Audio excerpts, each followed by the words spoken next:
రేవంత్ రెడ్డితో Britain high commissioner భేటీ, తెలంగాణ విద్యార్థులకు UK scholarship కు అంగీకారం.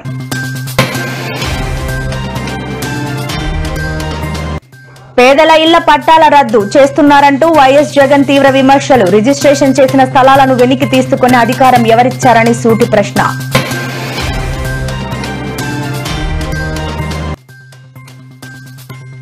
బీఆర్ఎస్ కు సవాల్ చేసిన మంత్రి పొంగులేటి, జూబ్లీ హిల్స్ ఉప ఎన్నికల్లో సత్తా చూపాలని పిలుపు.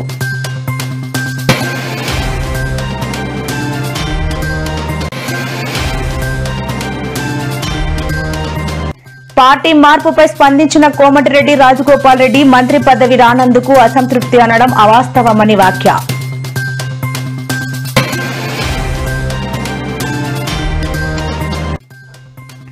ఆధారాలతో ఓట్ల దొంగతనం, గుట్టు రట్టు చేసిన రాహుల్, ఇది ఆరంభం మాత్రమే, త్వరలో హైడ్రోజన్ బాంబ్ పేలుస్తానని వెల్లడి.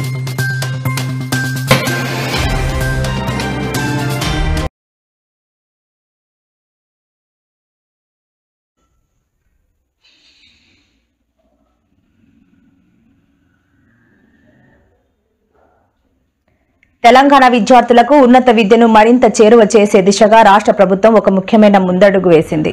యూకే ప్రభుత్వం అందించే చెవెనింగ్ స్కాలర్షిప్ ను రాష్ట్రంలోని ప్రతిభావంతులైన విద్యార్థులకు అందజేయడానికి బ్రిటన్ అంగీకరించింది. ముఖ్యమంత్రి రేవంత్ రెడ్డితో జరిగిన సమావేశంలో భారత Britain high commissioner Lindy Cameron ఈ హామీ ఇచ్చారు. గురువారం జూబ్లీహిల్స్ లోని ముఖ్యమంత్రి నివాసంలో ఈ సమావేశం జరిగింది. కో ఫండింగ్ ప్రాతిపదికన ఈ స్కాలర్షిప్లను అందించడానికి ఆమె సముఖత వ్యక్తం చేశారు.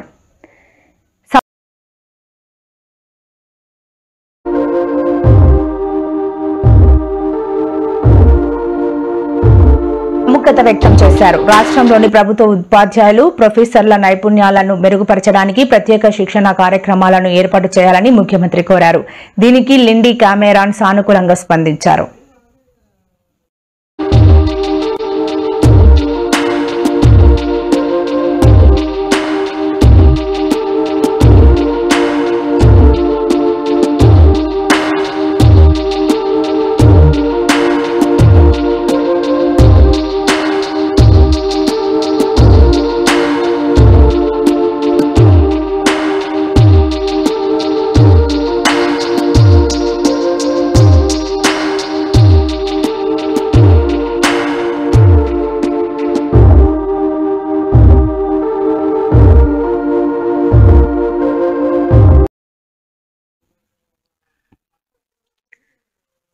ప్రభుత్వం పేదలపై కక్ష సాధింపు చర్యలకు పాల్పడుతోందని, గతంలో తాము పంపిణీ చేసిన ఇళ్ల స్థలాల పట్టాలను రద్దు చేస్తోందని వైసీపీ అధినేత మాజీ ముఖ్యమంత్రి జగన్ తీవ్రస్థాయిలో దుయ్యబట్టారు. పేద అక్క చెల్లెమ్మలకు రిజిస్ట్రేషన్ చేసి మరీ ఇచ్చిన ఇళ్ల స్థలాలను రద్దు చేసే అధికారం మీకు ఎవరిచ్చారు? వాళ్లు ఇల్లు కట్టుకునేలా అండగా నిలబడాల్సింది పోయి మా హయాంలో ఇచ్చిన స్థలాలను లాక్కుంటారా, వారి ఉసురు పోసుకుంటారా అంటూ ప్రభుత్వంపై ప్రశ్నల వర్షం కురిపించారు. చేసిన మా రాజన్న కొడుకుర జగనో, ఏ కష్టం రావద్దని పేద గుండెకు ప్రతి పథకం పంపిండుల గడప గడపకు, పులి కడుపులో పులి పుట్టినట్టే పుట్టిండురా. జెండలు జత కట్టడమే మీ ఎజెండో, జనగుండల గుడి కట్టడమే జగను ఎజెండో. 175 నియోజకవర్గాలలో నేటి నుంచి 15 రోజుల పాటు ఇళ్ల పండుగ జరగబోతుంది అని చెప్పి సగర్వంగా ఈ రోజు మీ బిడ్డలా చెప్తా ఉన్నాను. గౌరవ రాష్ట్ర ముఖ్యమంత్రి వర్యులు మనమంతా చూస్తూ ఉన్న అభివందనం చేస్తూ పంచుకుంటూ అన్ని అడిగి తెలుసుకుంటూ ఉన్నారు రాష్ట్ర ముఖ్యమంత్రి వర్యులు వైఎస్ జగన్మోహన్ రెడ్డి గారు. రాష్ట్రంలో ఇల్లు లేని పేదవారెవరు ఉండకూడదు అన్న లక్ష్యంతో రాష్ట్ర ముఖ్యమంత్రి ప్రజలందరూ బాగుంటే కదా రాష్ట్రం బాగుంటేనే కదా.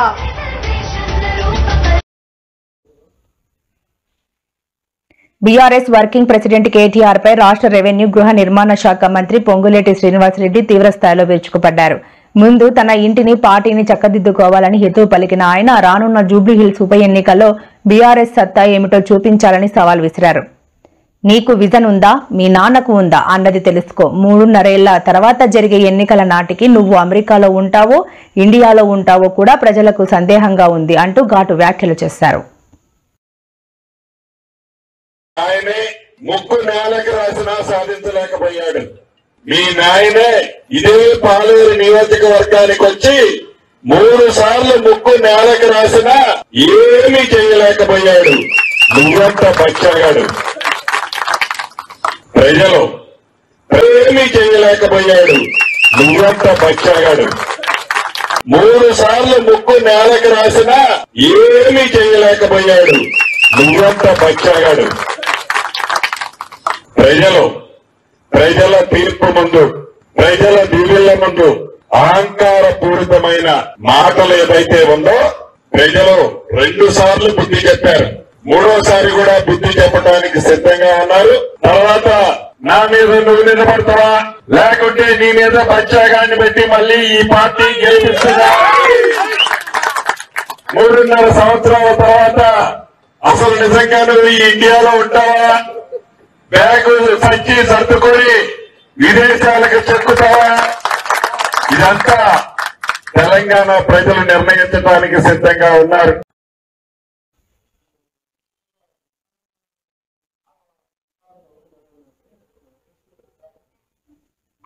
ప్రజలకు లాభదాయకరమైన సంస్కరణలు కేంద్రం తీసుకొచ్చిందని డిప్యూటీ సీఎం పవన్ కళ్యాణ్ అన్నారు. అసెంబ్లీ సమావేశాల్లో ఆయన మాట్లాడుతూ అల్పాదాయ వర్గాలను జీఎస్టీ తగ్గింపు ఎంతో ప్రయోజనకరమన్నారు. సామాన్యులు వినియోగించే ఉత్పత్తుల ధరలు తగ్గుతున్నాయని తెలిపారు. ప్రజారోగ్య సంరక్షణకు మోడీ చేపట్టిన జీఎస్టీ సంస్కరణలు ఉపయోగపడతాయన్నారు. ప్రజారోగ్యానికి జీఎస్టీ సంస్కరణలు రక్షణగా ఉంటాయని తెలిపారు. రాష్ట్ర అసెంబ్లీ సంపూర్ణ మద్దతు ఇచ్చిందని పవన్ కళ్యాణ్ పేర్కొన్నారు. గౌరవనీయుల సభాపతి గారికి కృతజ్ఞతలు తెలియజేసుకుంటూ గౌరవ ముఖ్యమంత్రి గారికి కూడా నమస్కారాలు తెలియజేసుకుంటున్నాను. జిఎస్టీ సంస్కరణ మీదుగా ఆంధ్రప్రదేశ్ శాసనసభలో జరుగుతున్న ఈ చర్చలో భాగంగా ఈ దేశంలోని ప్రతి పౌరునికి ప్రత్యక్షంగాను పరోక్షంగాను లబ్ధి కలిగించే ఒక చారిత్రాత్మకమైన దిశానిర్దేశకమైన అంశంపై నేను ప్రకటన చేస్తాను. గౌరవ ముఖ్యమంత్రి శ్రీ నారా చంద్రబాబు నాయుడు గారి సూచనల మేరకు ఈ సమిష్టి నిర్ణయానికి మన రాష్ట్రం ఒక నిర్మాణాత్మక సహకారం అందించింది. ఇటీవల కాలంలో జిఎస్టీ పన్నుల విధానంలో చోటు చేసుకున్న అతిపెద్ద సంస్కరణలలో ఒకదానికి రాష్ట్ర ప్రతినిధిగా బాధ్యత వహించడం నాకు చాలా గర్వకారణంగా ఉంది. గౌరవ ప్రధానమంత్రి శ్రీ నరేంద్ర మోదీ గారు 2025 ఆగస్టు 15న 79వ స్వాతంత్ర దినోత్సవ సందర్భంగా ఎర్రకోట నుండి చేసిన జిఎస్టీ 2.0 సంస్కరణల చారిత్రాత్మక ప్రకటన దేశ ప్రగతికి బాటలు వేస్తూ ఉంది. ఈ సంస్కరణలను ముందుండి నడిపిన గౌరవ కేంద్ర ఆర్థిక మంత్రి శ్రీమతి నిర్మలా సీతారామన్ గారి కృషి ప్రత్యేకంగా అభినందనీయం. జిఎస్టీ మండలి 56వ సమావేశంలో వాటిని ఆమోదించింది. గౌరవ ముఖ్యమంత్రి శ్రీ నారా చంద్రబాబు నాయుడు గారి రాష్ట్ర ఆదాయాలకు ప్రత్యేకించి అనేక సందర్భాల్లో ముఖ్యంగా జిఎస్టీ వచ్చిన తర్వాత గౌరవ ముఖ్యమంత్రి గారు ఒక సందర్భంలో అన్న మాటలు రాష్ట్ర ఆదాయాలకి నష్టం కలుగుతున్నప్పటికీ కూడా సామాన్యుల ప్రయోజనాల కోసం విధానాన్ని మనం బలంగా సమర్థించాలని చెప్పి ఈరోజు వారు కూడా దీన్ని బలంగా సమర్థించారు అధ్యక్షుడు. ఎందుకంటే మనకి ఆర్థిక ఆటుపోట్లని చూస్తూ కూడా వచ్చే ఆదాయం తగ్గిపోతున్న జిఎస్టీ సంస్కరణ వల్ల, కానీ దాన్ని ఇంకొకలాగా దాన్ని ఎలా పూడ్చుకోవాలని తెలిసి ఆయన ముందుండి దీన్ని మద్దతు తెలిపినందుకు వారికి నా కృతజ్ఞతలు తెలియజేస్తున్నాను. ఈ చారిత్రాత్మక సంస్కరణలకు మద్దతు తెలిపిన తొలి రాష్ట్రంగా నిలిచింది నారా చంద్రబాబు నాయుడు గారి నాయకత్వంలోని ఆంధ్రప్రదేశ్ ప్రభుత్వం. జిఎస్టీ పన్నుల విధానాన్ని సులభతరం చేయడం ద్వారా సాధారణ ప్రజలకు ప్రత్యక్ష లాభాన్ని చేకూర్చి వ్యాపారులపై పన్నుల భారాన్ని తగ్గించి పన్ను వ్యవస్థలో పారదర్శకతను పెంచుతోంది. ఈ చారిత్రాత్మక సంస్కరణ పన్నుల విధానాన్ని సులభతరం చేసి వ్యాపార పరిశ్రమల అభివృద్ధికి సహకరిస్తుంది. ప్రజల పొదుపును పెంచి కొనుగోలు శక్తిని పెంపొందించడానికి, కొత్త పెట్టుబడులను ఆకర్షించి దేశాన్ని స్థిరమైన వృద్ధి మార్గంలో నిలపడానికి దోహదపడుతుంది.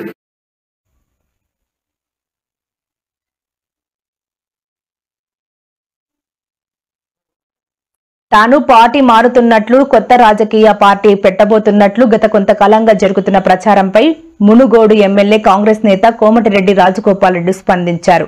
ఈ ఊహాగానాలన్నిటినీ ఆయన తీవ్రంగా ఖండించారు. అవన్నీ అవాస్తవాలని, ప్రజలు ఎవరు నమ్మవద్దని విజ్ఞప్తి చేశారు. గురువారం మీడియాతో మాట్లాడిన ఆయన తనపై సోషల్ మీడియాలో కొందరు పనిగట్టుకుని దుష్ప్రచారం చేస్తున్నారని ఆరోపించారు. రాలేదని దిగజారి ప్రవర్తించేది లేదు. పదవుల కోసం, ప్రజల కోసం, ప్రాంతం కోసం ఎంత దూరమైనా చేస్తాం, ఎంత త్యాగమైనా చేస్తాం, ఎంత పోరాటమైనా చేస్తాం. తెలంగాణ సమాజానికి అండగా ఉండాలి, బడుగు బలహీన వర్గాలకు అండగా ఉండాలి, పేద ప్రజలకు అండగా ఉండాలనే ఒక లక్ష్యంతో రాజకీయాల్లో ఉన్న నాటువంటి వ్యక్తిని కొంతమంది వ్యక్తులు మంత్రి పదవి రాలేదని అందుకనే మాట్లాడుతున్నారని చెప్పేసి అంటున్నారు. నాయకులు అధిష్టానం హామీ మేరకు నేను మళ్ళీ కాంగ్రెస్ పార్టీలోకి వచ్చి పోరాటం చేస్తున్నా. నిజంగా అది అధిష్టానం తీసుకున్న నిర్ణయం. అధిష్టానం పిలుపు మేరకే నేను మళ్ళీ కాంగ్రెస్లోకి వచ్చిన. అధిష్టానం తరపున సునీల్ కనుగోలు, బట్టి విక్రమార్క గారు, మహేష్ కుమార్ గౌడ్ గారు, ప్రస్తుత పిసిసి ప్రెసిడెంట్, ఆ రోజు in-charge general secretary Manikrao Thackeray గారు అధిష్టానం తరపున హామీ ఇచ్చి తీసుకొచ్చిండ్రు. అదే ఆ విషయం నాకు తెలియదు. అప్పుడు మాట ఇచ్చిన సంగతి మామూలుగా మాట ఇయ్యారు కదా. నేను ఇప్పుడు వాళ్ళు మాట ఇస్తే సంతోషమే, ఇస్తే సంతోషపడతాం. కానీ కేంద్రంలో అల్టిమేట్గా హైకమాండ్ సీఎం గారు కూర్చొని నిర్ణయించే అంశాన్ని నన్ను అడగడం కూడా మీరు తప్పు. అదే నిరుద్యోగులు కాంగ్రెస్ పార్టీ వచ్చిన తర్వాత 2 లక్షల ఉద్యోగాలు వస్తాయని చెప్పి గ్రూప్ 1, గ్రూప్ 2 అన్ని రకాల పరీక్షలు కూడా కాంపిటేటివ్ ఎగ్జామ్స్ పారదర్శకంగా పెట్టి మాకు న్యాయం జరుగుతుందని భావించింది. కాంగ్రెస్ ప్రభుత్వం వచ్చిన తర్వాత అనుకున్న స్థాయిలో 2 లక్షల ఉద్యోగాలు ఇవ్వకపోయినా సరే 50,000 ఉద్యోగాలు ఇచ్చింది. కానీ ఈరోజు మిగతా దాదాపు 30 లక్షల మంది నిరుద్యోగ యువత ఈ తెలంగాణ రాష్ట్రంలో మిగతా 150,000 కూడా ఉద్యోగాలు కూడా భర్తీ చేయాలని డిమాండ్ చేస్తున్నారు.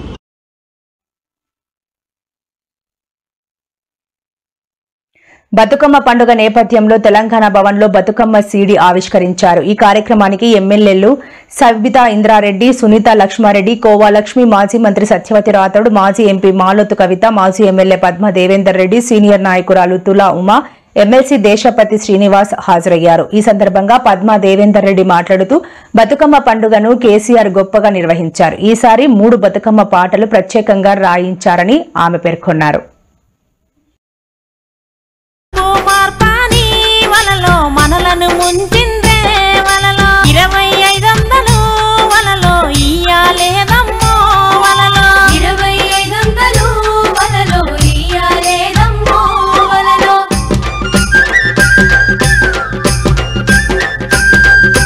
తులము బంగారం వలలో గాలి మాటలే వలలో తులము బంగారం వలలో గాలి మాటలే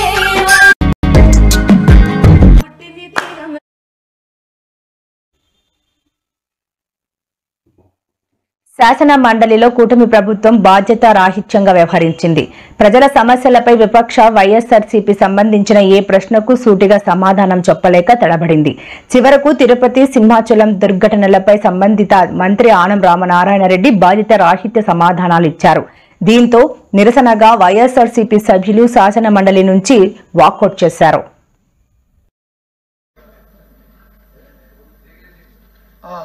శ్రీమన్నారాయణ స్వామి వెంకటేశ్వర స్వామికి మీద ఉన్న భక్తులు హైందూ ధర్మాన్ని కానీ హిందూ ధర్మానికి కానీ అందరూ కూడా ఆయన కొలుచుకుని ఆయన తాలూకు ప్రజల తాలూకు మనోభావం సంబంధించిన అంశం చాలా సున్నితమైనది. ఎంత తక్కువగా మాట్లాడుకుంటే అంత మంచిది.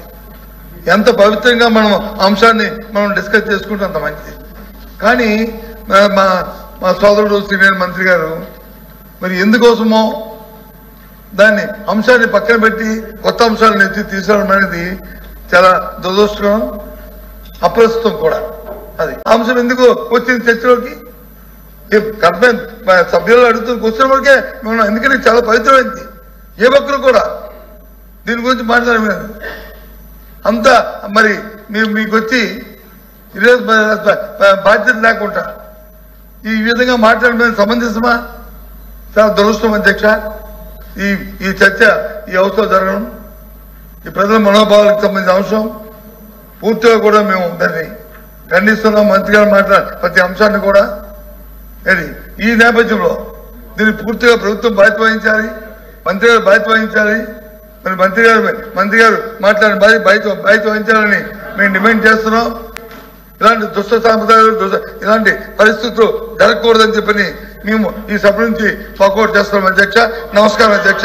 నమస్కారం అధ్యక్ష.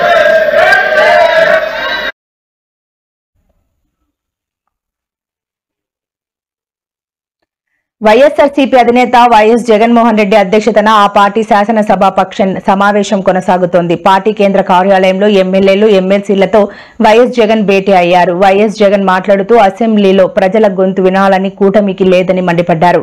కొంతమంది టీడీపీ వాళ్లను లాగేసి చంద్రబాబుకు ప్రతిపక్షం ఇవ్వకుండా చేయాలని చాలా మంది సలహా ఇచ్చారు. కానీ మేం అలా చేయలేదు. వారి అభిప్రాయాలు విన్నాం. ఇప్పుడు అలాంటి పరిస్థితి లేదు. ఎవరి గొంతు విప్పుకూడదనేది వారి అభిప్రాయం అంటూ వైఎస్ జగన్ ఆగ్రహం వ్యక్తం చేశారు.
ఆంధ్రప్రదేశ్ శాసన మండలిలో రైతుల సమస్యలపై చర్చకు వైఎస్ఆర్సీపీ పట్టుబడుతోంది. రైతుల సమస్య యూరియా అంశాలపై చర్చించాలంటూ వైసీపీ వాయిదా తీర్మానాన్ని మండలి చైర్మన్ కొయ్యో మోషన్ రాజు తిరస్కరించారు. విపక్ష సభ్యులతో అధికార సభ్యులు వాగ్వాదానికి దిగడంతో గందరగోళం నెలకొంది. ఈ ఆందోళనల నడుమ మండలిని కాసేపు చైర్మన్ వాయిదా వేశారు. అయితే రైతాంగం సమస్యలపై చర్చించేందుకు తాము సిద్దమని, ఆ చర్చ రేపు నిర్వహిస్తామని మంత్రి అచ్చెన్నాయుడు తెలిపారు. దీంతో శాసన మండలి విపక్ష నేత బొత్స సత్యనారాయణ అభ్యంతరం వ్యక్తం చేశారు.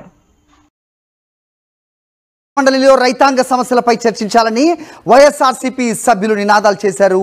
యూరియా కొరత, రైతు సమస్యలపై చర్చకు పట్టుబట్టారు. ప్రభుత్వం సిద్ధంగా ఉన్నప్పుడు ఇవాళ చర్చించవచ్చు కదా అని ప్రశ్నించారు బొత్స. రేపటికి వాయిదా వేయాల్సిన అవసరం ఏముందని నిలదీశారు. రైతాంగం తరపున వైఎస్ఆర్సీపీ ప్రశ్నిస్తోందని అన్నారు. గత 5 ఏళ్లలో ఎప్పుడైనా రైతులు ఆందోళన చేశారా అని కూటమి ప్రభుత్వాన్ని నిలదీశారు బొత్స సత్యనారాయణ. ఇంపార్టెంట్ ఇష్యూ అధ్యక్షుడి. ప్రత్యేకమైన పరిస్థితుల్లో మంత్రి గారు ఇప్పుడు మేము తయారుగా ఉంది, ప్రభుత్వం తయారుగా ఉన్నప్పుడు ఇప్పుడు చర్చించవచ్చు కదా. బిజినెస్ అంతా పోస్ట్పోన్ చేసి యూరియా చర్చమైన అధ్యక్ష ఎందుకు మళ్ళీ దానికి రేపు ఎల్లుండు అవతలాడు ఎందుకు అధ్యక్ష? రాష్ట్రంలో రైతాంగం అంతా కూడా ఎదురు చూస్తున్నారు. మాకు యూరియా కావాలి, పంట పండాలి, 10 కాలాల పాటు చల్లగా ఉండాలి అని కోరుకుంటున్నారు. అందుకే మేము అడుగుతున్నాం తప్ప మాకేమీ ప్రత్యేకమైన ఇది కాదు. రైతాంగం తరఫున దయచేసి పార్టీగా అందుకు మేము మంత్రి గారు కూడా కాదు అధ్యక్ష. మంత్రి గారు చెప్పారు కదా మేము తయారుగా ఉన్నాము, ప్రభుత్వం తయారుగా ఉందని ఆయన నోడుతో చెప్పారు కదా. మా అడుగుతాం అధ్యక్ష. చెప్పండి అధ్యక్ష మంత్రి గారు. మా సబ్మిషన్ ఏంటంటే రైతాంగం తరఫున ఇంత మా అచ్చెన్నాయుడు గారు మంత్రి గారు వచ్చి మరి సుదీర్ఘమైన అంశాలు చెప్తున్నారు కదా, అదే చెప్పనండి. చర్చలో అదే చెప్పనండి. మరి ఇంకేందుకు చర్చలో చెప్పనండి. మళ్ళీ రేపటి వరకు ఎందుకు వాయిదా దేనికి? వాయిదా అవసరం ఏంటి? రాజకీయ ఉద్దేశం కాదు అధ్యక్ష. గత 5 సంవత్సరాలు నేను చెప్పాను కదా, గత 5 సంవత్సరాలు ఎక్కడనే ధర్నాలు జరిగాయి అధ్యక్ష. 5 సంవత్సరాలు ఎక్కడ క్యూలు ఉన్నాయి అధ్యక్ష. 5 సంవత్సరాలు పోలీసు జులుము వచ్చిందా అధ్యక్ష? ఎందుకు వచ్చినప్పుడు ప్రభుత్వం వైఫల్యం చట్టాలందరికీ ఇచ్చేసా ఈ రైతులు డిమాండ్ చేస్తారా? ఈ రైతులు డిమాండ్ చేస్తారా? ఆ గవర్నమెంట్ కు బంధించి చంపిస్తే మాకు బాగున్నా ఏదో బాగువా ఇంత గవర్నమా? మీడియా అంతా ఉంది, మీడియా అంతా ఉంది అక్కడ. మీడియా అంతా నాపండి, మీడియా అంతా నాపండి, మీడియా అంతా నాపండి, మీరు మీడియా అంతా నాపండి, మీడియా అంతా నాపండి. దేశంలో వ్యవస్థీకృతంగా ఓట్లు దొంగతనం జరుగుతోందని, ఈ కుట్రకు పాల్పడుతున్న వారిని సాక్షాత్తు ప్రధాన ఎన్నికల కమిషనర్ సిఈసి జ్ఞానేష్ కుమార్ కాపాడుతున్నారని రాహుల్ గాంధీ సంచలన ఆరోపణలు చేశారు. ఢిల్లీలో మాట్లాడుతూ ఓటర్ల జాబితా నుంచి పేర్లను ఎలా తొలగిస్తున్నారో ఆధారాలతో వివరించారు. గతంలో తాను చెప్పినట్లుగా త్వరలోనే హైడ్రోజన్ బాంబ్ లాంటి బలమైన సాక్ష్యాలను బయటపెడతానని రాహుల్ గాంధీ స్పష్టం చేశారు. ఈ రోజు చూపించింది కేవలం దాని ట్రైలర్ మాత్రమేనని, అసలు విషయం ముందుందని ఆయన పేర్కొన్నారు. Example number 1, lady called Godabai. Someone created fake logins, deleted 12 voters, attempted to delete because then this was stopped. Godabai, of course, has no idea. Can you show us what Godabai has to say about this? Election time ಈಗ ನಾ ಅರ್ಜಿ ಹಾಕಿಲ್ಲ, ನನಗೆ ಅದಕ್ಕೆ ಸಂಬಂಧ ಇಲ್ಲ. ಅದು ಯಾರು ಹೊಟ್ಟಿ ಕಿಚ್ಚಿ ಯಾರು ಏನ ಹಾಕ್ಯಾರ ನನಗೆ ಗೊತ್ತಾಗಿಲ್ಲ. So she has no idea. These were the cell phone numbers that were used to delete these people. These are not from Karnataka. These numbers are from different states. You can see here.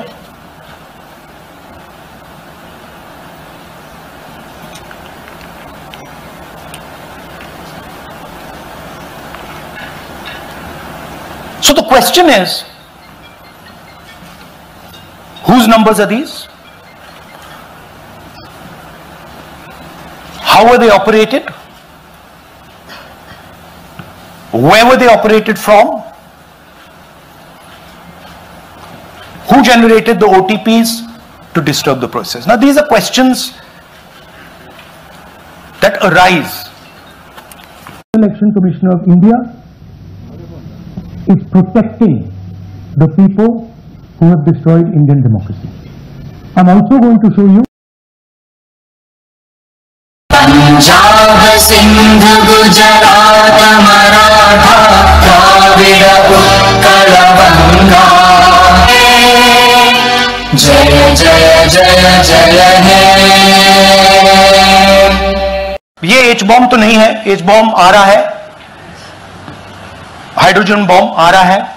Here is